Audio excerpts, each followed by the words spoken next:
pasó el 17 de agosto? Para saber qué pasó el 17 de agosto, tenemos que hablar ahora en presente de José de San Martín. Hoy es considerado el padre de la patria por todos los argentinos. Goza del cariño y del respeto de todos los ciudadanos y es, indiscutiblemente, el patriota de mayor prestigio, no solo por haber sido partícipe de la Declaración de la Independencia, por haber libertado Argentina, Chile y Perú, sino porque su legado ha sido el camino a seguir durante los años de nuestra historia como nación libre y soberana. Ahora hagamos un paseo al pasado y les quiero contar que el 17 de agosto de 1850 fallecía en su casa en Boulogne-sur-Mer, Francia, a las 15 horas. José de San Martín, un militar argentino que estudió en España la carrera militar. Es el único de 5 hermanos que regresa a América en septiembre de 1811, enterado de la revolución del 25 de mayo de 1810, para ponerse a disposición del nuevo gobierno de las Provincias Unidas. Es considerado junto a Simón Bolívar como el libertador de América, ya que gracias a sus campañas militares se declaró la independencia en Argentina, Chile y Perú. José Francisco de San Martín había nacido el 25 de febrero de 1778 en el Virreinato del Río de la Plata en una exmisión jesuítica llamada Yapeyú, a orillas del río Uruguay, hoy provincia de Corrientes, República Argentina. Era hijo de españoles. Sus padres fueron don Juan de San Martín y Gregoria Matorras. Sus primeros años transcurrieron jugando con cañas a la guerra junto a niños guaraníes. En 1781, la familia se trasladó de Yapeyú a Buenos Aires y 2 años después, su papá es trasladado a España, hacia donde viaja toda la familia. José de San Martín tenía 5 años cuando se instala en España. Hizo sus estudios primarios e ingresó como cadete al ejército español. Por esta época se produce en Francia la Revolución Francesa, con la toma de la Bastilla, que pone fin al absolutismo monárquico. Se terminan así los privilegios de la nobleza y el clero, que no pagaban impuestos. Participó en un primer combate con solo 13 años en el norte de África, donde España tenía colonias, y luego peleó en contra de los franceses cuando quisieron dominar España. Su carrera militar fue en ascenso y recibió la medalla de oro de los héroes de Bailén en 1808. Enterado José de San Martín de que en América, en el Virreinato del Río de la Plata, se había producido la revolución del 25 de mayo de 1810, renuncia a su carrera militar en España y se traslada a Inglaterra, donde se encuentra con un grupo de compatriotas que deciden regresar a Buenos Aires para darle un nuevo impulso a la revolución. Por estos años, los ataques españoles no cesaban y Manuel Belgrano fue enviado a detenerlos en las costas del río Paraná. Allí izó por primera vez la bandera como símbolo de libertad. En cuanto San Martín llega al Río de la Plata, se pone al servicio del primer triunvirato, cuya principal característica era dudar del camino independentista comenzado el 25 de mayo de 1810. Acepta la propuesta del gobierno de crear un cuerpo de caballería para defender las costas del río Paraná y se le concede el grado de teniente coronel. Entonces, San Martín crea el regimiento de granaderos a caballo, con Carlos María de Alvear y un grupo de militares. Forma la Logia Lautaro, una asociación secreta con fines políticos para lograr la independencia de América. Las críticas hacia el primer triunvirato no se hicieron esperar, y en cuanto llegaron las noticias de que Manuel Belgrano había triunfado en las batallas de Tucumán y Salta, José de San Martín, impulsado por la Logia Lautaro, presiona al gobierno para que renuncie, ya que lo consideraban centralista, y se nombra un segundo triunvirato. Este nuevo gobierno tenía como objetivo convocar a una Asamblea General Constituyente donde estuvieran representadas todas las provincias, se declarase la independencia y se dictara una constitución. Comienzan las diferencias con quienes serían su contrincante político por el resto de su vida, Bernardino Rivadavia. En noviembre de 1812 se casa a los 34 años con María de los Remedios Escalada, de 15 años. Ante el inminente peligro de que los españoles volvieran a reconquistar sus colonias por las costas del río Paraná, el 3 de febrero de 1813, José de San Martín, junto al regimiento de granaderos a caballo, libra el combate de San Lorenzo, muy cerca del convento San Carlos, en la posta de San Lorenzo, en la actual provincia de Santa Fe. El general José de San Martín decide enfrentar a los españoles, que eran aproximadamente 300, con los pocos granaderos a caballo de su regimiento. En el combate matan a su caballo y el general queda aprisionado debajo de él, pero es salvado por un soldado correntino llamado Juan Bautista Cabral, que muere poniendo su cuerpo para defenderlo.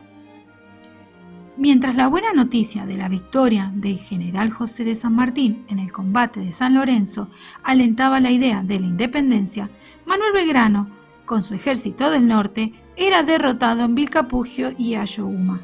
En España, Fernando VII volvía al trono, por lo que crecían las amenazas de los españoles de recuperar sus colonias. José de San Martín queda al mando del ejército del norte y en 1814 se reúne con Manuel Belgrano en las cercanías de la posta de Yatasto para analizar la situación. Fue en Tucumán donde decidió cambiar la táctica militar, no defender el Alto Perú por tierra, sino cruzar la cordillera de los Andes y llegar a Lima por mar. Le encargó al gaucho Martín Miguel de Güemes la defensa de las fronteras del norte, nombrándolo teniente coronel. Por problemas de salud, se radica en Córdoba y se dedica a implementar el plan para desterrar a los españoles de Chile y Perú, cruzando la cordillera de los Andes. La Asamblea, desde Buenos Aires, dirigida por Alvear, crea el directorio y nombra a Gervasio Posadas como director supremo. Este nombra a José de San Martín como gobernador de Cuyo. En este cargo tuvo una gran participación en la vida de sus pobladores, demostrando una actitud democrática en todos sus actos, que el pueblo lo reconoció y agradeció. Cuando asume a Alvear como director supremo, le ofrece a Inglaterra el protectorado sobre las Provincias Unidas del Río de la Plata, siendo rechazada esta situación. Alvear renuncia y rompe relaciones con San Martín. Asume Juan Martín de Pueyrredón, que reorganizó la Gran Logía y la puso al servicio de la independencia americana. Desde Mendoza, San Martín exigía la convocatoria a un Congreso General Constituyente para que declarara la independencia. El 9 de julio de 1816 se declara la independencia en las Provincias Unidas del Río de la Plata en el Congreso de Tucumán. San Martín se reúne con Juan Martín de Pueyrredón para solicitarle apoyo para su plan de cruzar la cordillera y es nombrado general en jefe del ejército de los Andes. Comienza con la organización de este emprendimiento, con la urgencia de saber que los españoles habían vencido en Chile en la batalla de Rancagua y que se dirigían a Mendoza, por lo que se crean fortalezas. Además del apoyo recibido por el gobierno de Pueyrredón, se obligó a comerciantes y hacendados a colaborar con el gran campamento que se comenzó a armar para el cruce de los Andes.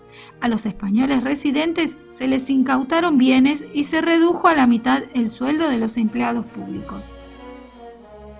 El proyecto del cruce de los Andes comenzó a tomar forma en el noroeste de la ciudad de Mendoza, donde se tomó un gran asentamiento militar. Fue llamado El Plumerillo, por la gran cantidad de penachos blancos en forma de plumeros, y se ubicaba donde hoy se emplaza el aeropuerto de la ciudad. Era una época de guerras que afectaba a todos los habitantes de las Provincias Unidas, que estaban al borde de la disolución. Murieron muchas personas en el campo de batalla. Indígenas, esclavos, peones de campo y comerciantes se alistaban para combatir, ya que todos estaban obligados a colaborar ante una situación económica difícil. Se aumentaron los impuestos y se esperaba con ansiedad la llegada de los chasquis, que traían noticias de los campos de batalla. Las victorias se celebraban en las calles, aunque por esta época solo existían noticias de derrota. José de San Martín formó un gran equipo de trabajo con soldados y oficiales. También se sumaron las fuerzas derrotadas en Chile que habían perdido su independencia y varios oficiales del Ejército del Norte. Por lo tanto, para llegar a Perú, primero debían liberar a Chile. Se fabricaron armas como fusiles, sables, municiones y cañones. Se criaron y engordaron mulas y caballos. El ejército contó también con la ayuda de mujeres mendocinas, que junto a la esposa de San Martín prepararon los uniformes, las mantas y bordaron la bandera para el cruce de los Andes. También llegarían a engrosar las filas los efectivos de los batallones del regimiento Granaderos a Caballo. Se realizaron los mapas de los distintos cruces y se acordó con los caciques mapuches para poder pasar por sus tierras para cruzar la cordillera. Esta información llegó a Chile, por lo que los españoles se dividieron para esperar al ejército por el sur. El 24 de agosto de 1816 nace su hija Mercedes, que regresaría con su madre a Buenos Aires poco después de partir el general. El 18 de enero de 1817 parte del ejército de los Andes con 4.000 hombres, 1.600 caballos, 9.000 mulas, 30 cañones, toneladas de pólvora y casi 1 millón de cartuchos y alimentos para un mes. Cruzó el camino hacia Chile por los pasos de Los Patos y de Uspallata. Desde hacía meses que corría el rumor de que irían al Alto Perú para que desde Chile se dividieran las fuerzas españolas en un largo de 2.000 kilómetros de cordillera. El 12 de febrero se obtuvo un triunfo en la batalla de Chacabuco, que dejó un saldo de 500 muertes y 600 prisioneros, mientras que el ejército de los Andes sufrió tan solo 12 bajas. El general San Martín llegó a Santiago de Chile 2 días después de la victoria de Chacabuco. Convocó un cabildo abierto y allí lo nombraron director supremo, distinción que no aceptó. Entonces nombraron a Bernardo O'Higgins, que dio el sí tras la aprobación del general San Martín. San Martín viajó a Buenos Aires para pedir más ayuda al director supremo, Juan Martín de Pueyrredón, y poder seguir con lo planeado mientras organizaban las tropas. Después se dirigió al norte de Chile. Sus tropas sufrieron una derrota inesperada en Cancha Rayada. Esto no fue motivo para que el general San Martín se diera por vencido, y en 15 días se rearmó y esperó a los realistas, a los que venció en la batalla de Maipú, el 5 de abril de 1818. Para ese entonces, la independencia de Chile estaba asegurada. En Buenos Aires se vivían momentos de gran conflicto, sobre todo con los caudillos federales. Por eso, el director envía a San Martín a luchar contra los federales del litoral. Pero desobedece la orden y sigue con su plan de llegar al Alto Perú. San Martín le mandó una carta a José Gervasio Artigas, caudillo de la Banda Oriental, enfrentado al centralismo de Buenos Aires, insistiendo sobre la necesidad de evitar el enfrentamiento entre hermanos y sobre la búsqueda de una futura emancipación e independencia de España para el bien y la felicidad de la patria grande. Pero la misiva nunca llegó a destino. También le envía una carta a Estanislao López, caudillo de Santa Fe, y los habitantes de las Provincias Unidas. Por esta situación, Bernardino Rivadavia lo acusó de traidor. Se termina el gobierno del Directorio cuando sus fuerzas son derrotadas por los caudillos federales. Las provincias comienzan a gobernarse por su cuenta. El 20 de agosto de 1820, San Martín partió desde Valparaíso, Chile, hacia Perú. Los españoles fueron replegándose ante la decidida actuación de José de San Martín, que llegó a Lima el 12 de julio de 1821 con sus tropas. Con su llegada se reunió un cabildo abierto, se declaró la independencia y él fue nombrado protector del Perú. Creó la bandera y el escudo de Perú y suprimió la esclavitud y la mita. Estableció la libertad de imprenta y de comercio. Permanece más de un año en el gobierno de Perú, hasta que en julio de 1822 se reúne con Simón Bolívar, el libertador de la Gran Colombia, quien venía cumpliendo una exitosa intervención en contra de los españoles en el norte de nuestra América del Sur. Tras ese encuentro, José de San Martín decide entregarle el mando militar a Bolívar y concluir sus funciones. José de San Martín decide volver a Chile a fines de 1822. Va a Mendoza e intenta regresar a Buenos Aires para encontrarse con su esposa, que sabía que estaba enferma, pero el gobierno centralista de Martín Rodríguez y su ministro de gobierno Bernardino Rivadavia no le dan permiso. La desobediencia que precipitó la caída del directorio hacía que los unitarios lo quisieran juzgar por desacato y por conspiración, estando a favor de los caudillos federales. El 4 de diciembre de 1823 llega a Buenos Aires. Su esposa había fallecido de tuberculosis el 3 de agosto, a los 25 años. Sus restos descansan en el cementerio de la Recoleta en Buenos Aires. Sobre su lápida puede leerse: aquí yace Remedios de Escalada, esposa y amiga del general San Martín. Una tristeza enorme lo embarga. Durante los 11 años que duró el matrimonio, habían podido pasar muy poco tiempo juntos. Su hija Mercedes tenía 4 años y estaba a cargo de su abuela. Fue muy duro tener que comunicarle que se la llevaría con él porque su vida en Buenos Aires corría riesgo. No hubo desfile triunfal, ni saludos, ni agradecimientos por lo logrado. Simplemente había libertado a Argentina, Chile y Perú. El 10 de febrero de 1824 se embarca con su hija Mercedes rumbo a Europa. Mercedes estudia en Inglaterra, en uno de los mejores colegios. En 1825 escribe las máximas para Merceditas, donde se ve la preocupación de San Martín por la educación de su hija. Preocupado por los acontecimientos en América, intenta colaborar con el tema de la guerra con Brasil. Luego, en 1829, le ofrecieron la gobernación de la provincia de Buenos Aires, pero antes de desembarcar se entera de que había sido fusilado el gobernador Manuel Dorrego y que de aceptar tendría que derramar sangre hermana. Es así que se vuelve definitivamente a Europa y se instala en París. Mantiene correspondencia en forma constante con América, sobre todo con su amigo Tomás Guido. Llegará a estar en contacto permanente con Juan Manuel de Rosas, aunque nunca se conocieron personalmente. En 1831, Mercedes y su padre se enfermaron de cólera y fueron cuidados por el joven médico Mariano Balcarce, quien luego sería el esposo de Mercedes. Del matrimonio nacerían 2 hijas que colmarán de dicha la vida de José de San Martín en sus últimos años.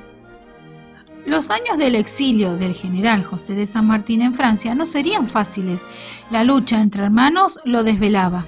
Los 2 gobiernos de Rosas, nombres como Facundo Quiroga y Viamonte, la revolución de los restauradores, facultades extraordinarias, suma del poder político, santa causa, bloqueo francés, agresión anglo-francesa, gestiones diplomáticas, pactos, acuerdos, unitarios y federales eran los temas que inundaban sus cartas, que iban y venían cruzando el océano Atlántico.